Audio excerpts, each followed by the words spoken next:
చూసినప్పుడు ఫిలిప్పీయులకు రాసిన పత్రిక 4వ అధ్యాయము 6వ వచనం చూస్తే, దేనిని గూర్చి చింతపడకుడి కానీ ప్రతి విషయంలోనూ ప్రార్థన విజ్ఞాపనలు చేస్తా కృతజ్ఞతాపూర్వకముగా మీ విన్నపములను దేవునికి తెలియజేయవారుగా ఉండాలి. స్తోత్రం చెప్పండి. హల్లెలూయా. ఏం చేసేవారు ఉండాలంట? దేని గురించి చింతపడుకుడి కానీ ప్రతి విషయంలోనంట ప్రార్థన చేయాలంట, విజ్ఞాపన చేయాలంట, కృతజ్ఞత పూర్వకముగా మీ విన్నపములను మీ దేవునికి తెలియజేయాలి.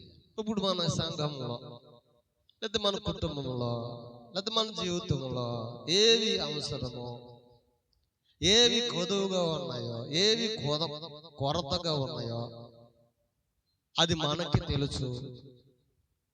మనకంటే ముందుగా మా ప్రభువుకి తెలుసు. అవన్నీ గమనించండి. మనకేమి కావాలో మనంతటా మన శాశ్వత తెలివి జ్ఞానాన్ని బట్టి ఒకవేళ మనం కూర్చేసుకుందాం అనుకుంటే అవి మన వల్ల కాదు. ఒకవేళ అవి మన వల్ల అయిన ఎడల మనం దేవుణ్ణి చూపించలేము, దేవుని మహిమను చూపించలేము. ఇది నా డబ్బు అంటామేమో, ఇది నా బలం అంటామేమో, నా బంధువు నా బలగాలు అంటామేమో. నిజమే కదా, ఈ రోజున అంటామేమో అని మనకు మనమే హెచ్చించుకున్న వారు ఉంటాము. బైబిల్లో ఒక మాట ఉంది, ఆయన హెచ్చవలసి ఉన్నదంట, మనము తగ్గవలసిన వారముగా ఉన్నామంట. హల్లెలూయా. నిజమే. చూడొచ్చు కదా, ఆది కాండంలో మనము ఆ సందర్భాన్ని 50వ అధ్యాయంలో చూసినప్పుడు యోసేపు అన్నలను యోసేపును చూసంటే భయపడుతున్నారంట.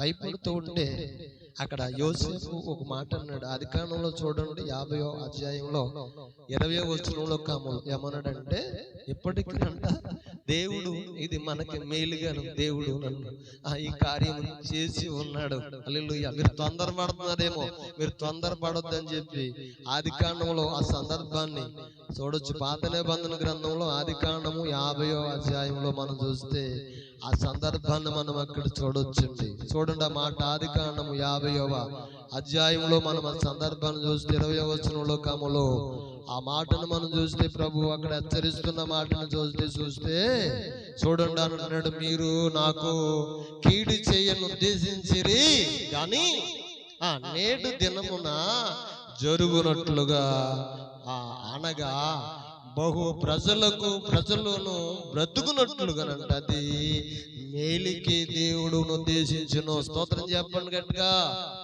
మనం అనుకుంటూ ఉంటాం, ఈ సందర్భాన్ని చూసినప్పుడు ఆది కాండము 50వ అధ్యాయం 20వ వచనంలో చూస్తే, మీరు నాకు కీడు చేయను ఉద్దేశించారు కానీ నేటి దినమున జరుగునట్లుగానంట అనగా బహు ప్రజలను బ్రతికినట్లుగా అది మేలుకి దేవుడు ఉద్దేశించినో. కాబట్టి భయపడకుడి, నేను మిమ్మును మీ పిల్లలను పోషించేదనని చెప్పి వారిని ఆదరించి వారితో ప్రీతిగా మాట్లాడటం మొదలు పెట్టాడంట. స్తోత్రం చెప్పండి గట్టిగా. నిజమే, యోసేపు ఒక్కడే కదా. ఏమండి, యోసేపు ఒక్కడే కదా. షద్రక్ మేషక్ అబేద్నెగో అనబడిన వారు ముగ్గురే కదా. అబ్రహాం కూడా ఒక్కడే కదా. వారిలో ఒంటరిగా ఉన్నవాడు ఈ మంది అవుతాడు, ఎన్నిక లేనివాడు బలమైన జనం. మన మనుషుల వైపు చూసినప్పుడు మనం దేవుణ్ణి సంతోష పెట్టలేము, దేవుని కార్యాలను చూడలేము, దేవుని పని కూడా చేయలేము. దేవుడు ఎంత గొప్ప దేవుడు, నన్ను అభిషేకించి తన పరిచర్యకు పిలిచి నన్ను నిలవబెట్టి, ఒక్కరున్నా ఇద్దరున్నా ముగ్గురున్నా నలుగురున్నా రే బాబు నా వాక్యాన్ని చెప్పు అని చెప్పి నన్ను నిలబెట్టిన దేవునికి మహిమ కలుగును గాక. హల్లెలూయా.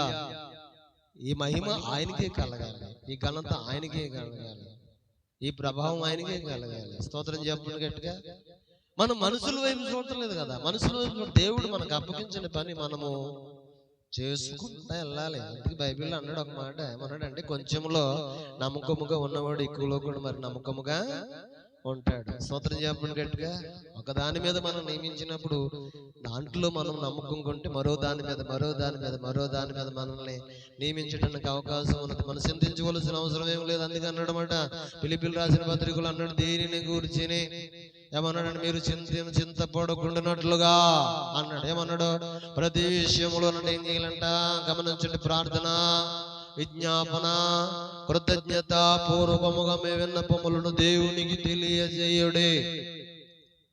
ప్రార్థన అనగా దేవునితో మాట్లాడడం, విజ్ఞాపన అనగా బతిములాడుకొనడం. స్తోత్రం చెప్పండి. ఎవరిని బతిములాడుకుంటాం? ఈరోజు 7 ప్రార్థనలు చేసాం. శుక్రవారం, ప్రతి శుక్రవారం 7 ప్రార్థనలు చేస్తున్నాం. మనం చేయ ప్రతి ప్రార్థనను మరి దేవుడు ఆలకిస్తున్నాడు. ఆయన సముఖంలో చేర్చబడుతుంది. ప్రతి ప్రార్థనకు ప్రతిఫలం దయచేస్తాడు, సమాధానం ఇస్తున్నాడు. ఇస్తున్న దేవునికి కృతజ్ఞతలు కలుగునుగాక. ఏం చేయాలన్న, ప్రార్థన అనగా దేవునితో మాట్లాడటం, విజ్ఞాపన అనగా బతుకులాడుకోవడం, కృతజ్ఞత అనగా ప్రభువు మీద ఆధారపడుట అని అర్థం. నిజమే, ఎవరైతే కృతజ్ఞత కలిగి ఉంటారో వారు ప్రభు మీద ఆధారపడిన వారుగా ఉంటారు.